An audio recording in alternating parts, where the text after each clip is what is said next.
Your Amazon business will fail if you're unable to use Keepa properly. In this video, I'm going to be breaking down Keepa and show you guys each and every part that it has to offer, as well as going in depth on the actual sections I use on Keepa. Keepa is key when it comes to sourcing products on Amazon, and if you're not using Keepa, probably making too many bad purchasing decisions. Also, just want to let you guys know that Discord is now live, and it's linked in the description below, where me and my team will be posting daily leads to help you guys get started selling on Amazon. I just want to let you guys know that it will be capped eventually. We don't want too many people in there because then the leads are going to get way too saturated. Get on that ASAP if you want in. But let's jump into my computer so we can go ahead and break down Keepa. Okay, so jumping straight into it, we're going to go ahead and use this product.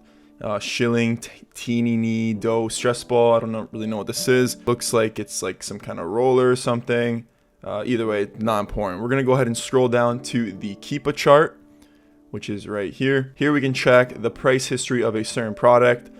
This top section here is the price. Here is the sales rank, and then here is the total amount of sellers.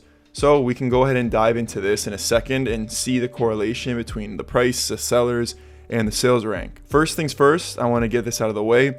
Here are the things that I keep checked on my Keepa. This is how I'm able to track it. So I have this Amazon tab selected, which essentially is this orange highlighted area, which is when Amazon is actually on the listing.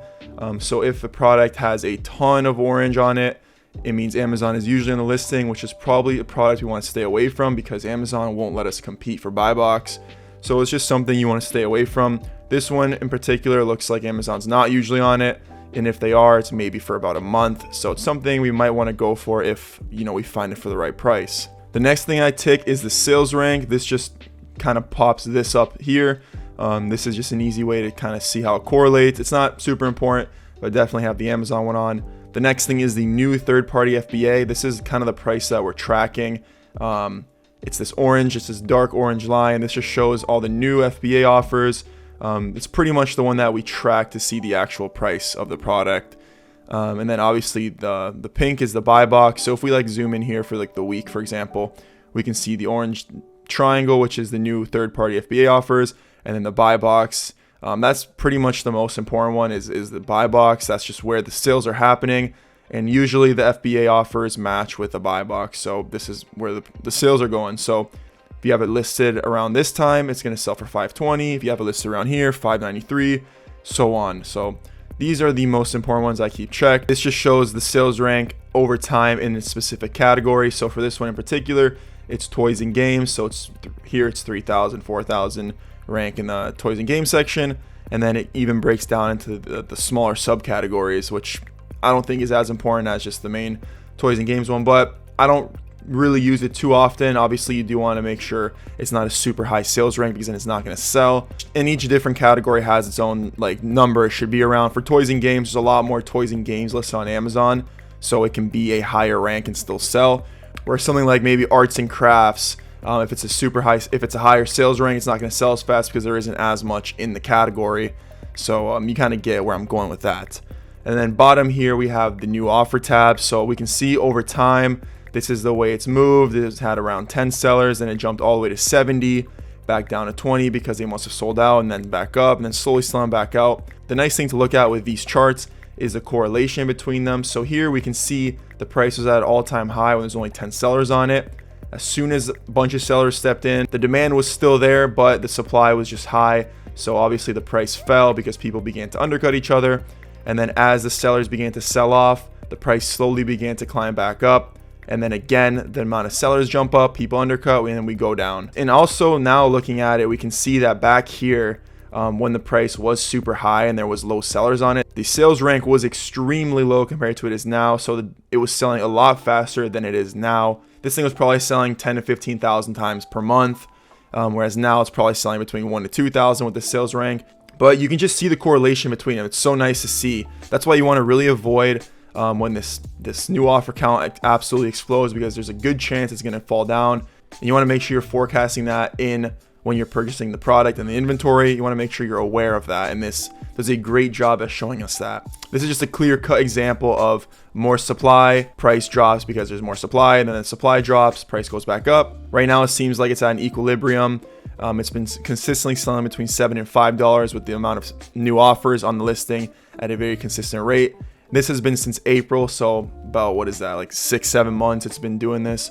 So this product's been pretty stable. I would be fairly confident selling this between $5 and $7 if I found it profitably, because it's not going super crazy. And the Keepa chart does an excellent job of showing us this. This builds in that confidence if you can find it for a good price, and it looks to be steady, as well as the offer count. So that is a price history chart. You can go ahead and look at it, throughout its whole history.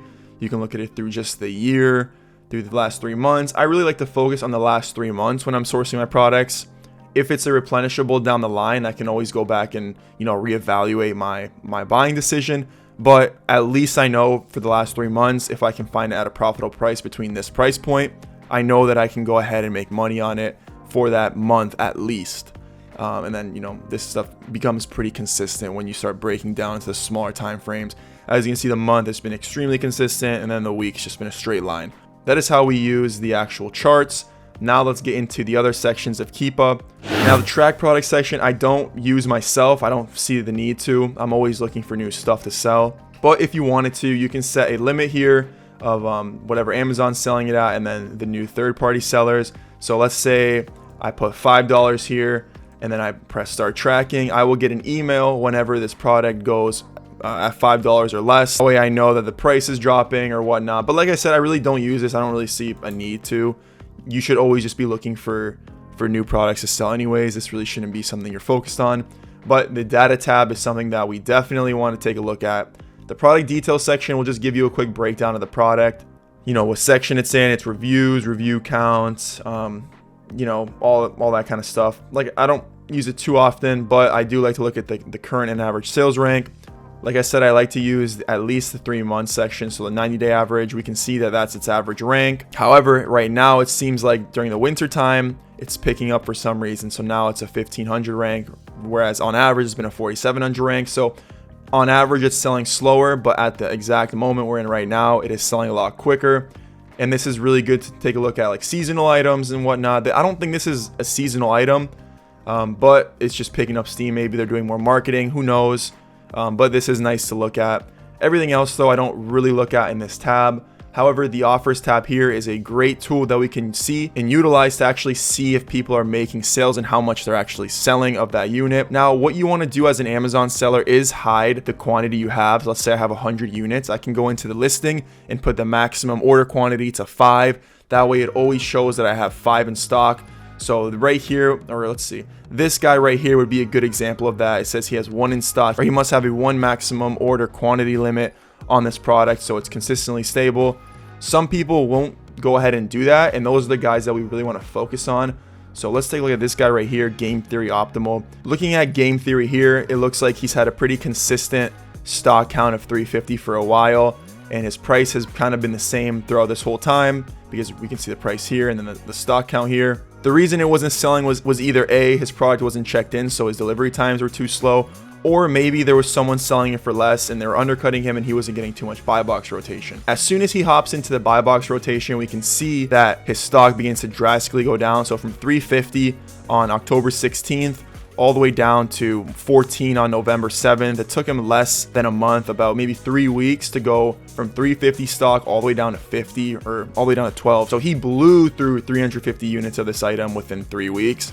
We know this product is moving extremely fast if he's selling that many units that fast. What probably happened here is whoever was undercutting him at a lower price point must have sold out, and then he was next in rotation. If he wanted to, he definitely could have dropped his price to match that other person that was undercutting him, and he could have sold through it a lot quicker. Same with this guy, 2,000 stock, and he's just, oh my, like, he's all the way down now to 1,500. He sold through 600 units in about 3 weeks.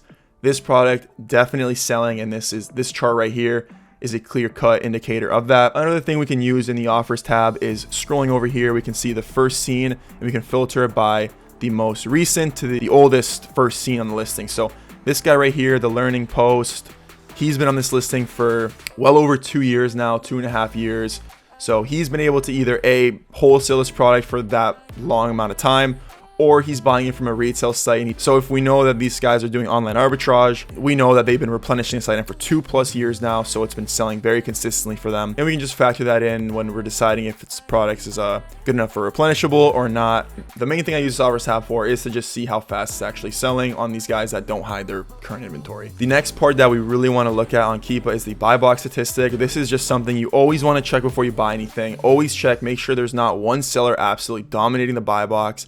This guy is kind of dominating it. However, there is plenty of other sellers in the listing that are getting sales. So if I'm able to find this product profitably, I would be pretty confident in the fact that I can move through a decent amount of inventory because other guys are getting sales.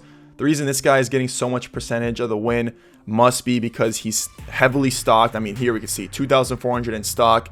He has a ton of inventory, so Amazon's going to reward him with more sales, more buy box allocation because he's stocked so heavily. That's why it's a good idea to stay in stock on replenishable items. You will get rewarded in the long term and get more buy box rotation. When you're originally looking for a product to buy and you're looking at this metric, you just want to make sure there's not one guy with 100% of rotation or 90% plus, even 80% is kind of pushing it. And then, maybe like 1 or 2 guys under him. That's just too risky, and you more than likely won't get any sales. And if you do, it's going to be very slim. So always take a look at the buy box rotation. This right here, I'd be confident in. This isn't a super high number to the point where I'd be scared, but just know this is very key when using your Keepa chart, making sure that it's actually going to be worth it for you to buy. Earn money tab, I honestly don't even know what this tab does. I've never used it, so I'm not going to go ahead and discuss it. And then the settings tab is just the settings for your Keepa. You can go ahead and mess with this. I didn't mess with the settings tab whatsoever. I'm using the stock one, but if you want to go look into it, you're more than welcome to do so. But those 3 things are the main things that I use when I'm using Keepa, and I always check these things when looking for products to determine whether it's good enough to sell. An example of a product that would be bad would be a product that has a low offer count and then all of a sudden jumps super high. Let me pull up a product that looks like that. Okay, so here is a product that would be a horrible example to potentially buy. We see this Lego set, and as you can see here on the offer count, it's just absolutely exploded from 60 all the way up to 255, and the price has taken a hit from it. It was usually selling at 54. Now it's down to 41, and it's probably not going to be profitable anymore. Just by this huge spike in supply, while the demand might be high, the supply definitely outweighs the demand, and that's causing the price to drop. So this is something you'd probably want to stay away from because there's so many sellers on it.